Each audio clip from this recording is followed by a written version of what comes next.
Здесь нет ограничений в возрасте. Конкуренцию любому взрослому может составить и совсем юный участник. Открытый шахматный турнир объединил около 30 участников со всех уголков республики. Мовле Барахоеву исполнилось 84 года. Он мастер спорта по шахматам. Им он посвятил без малого 60 лет. Сегодня он за одним столом с совсем юным игроком, который, впрочем, составил достойную конкуренцию мастеру. Поединок завершился ничьей.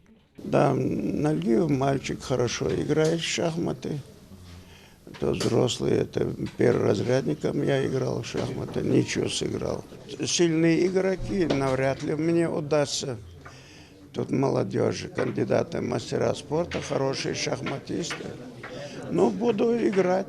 Самому юному участнику 9 лет. Халид Келигов увлекается этой игрой уже 3 года. Успел стать призером чемпионата СКФО. Планирует и здесь продемонстрировать свои навыки. Пока лишь сыграл 2 игры из 7. Результат в обоих случаях ничья. Первое, чтобы плохо не было, лучше половину взять.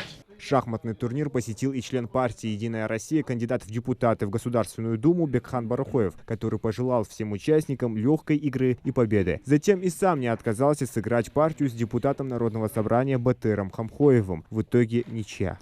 Очень радует, что в шахматы сегодня играют не то что взрослые, но и дети. Посмотрите вокруг, и дети маленькие, и девочки здесь играют хорошо, показывают. Вышли во второй тур. Участникам и организаторам региональной партии «Единая Россия», которая проводит турнир, хотел бы поблагодарить, сказать большое спасибо участникам победы, всем, если получится.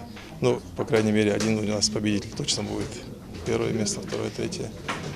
Ну и побольше таких турниров, чтобы люди могли отвлечься от своих личных дел, бытовых дел.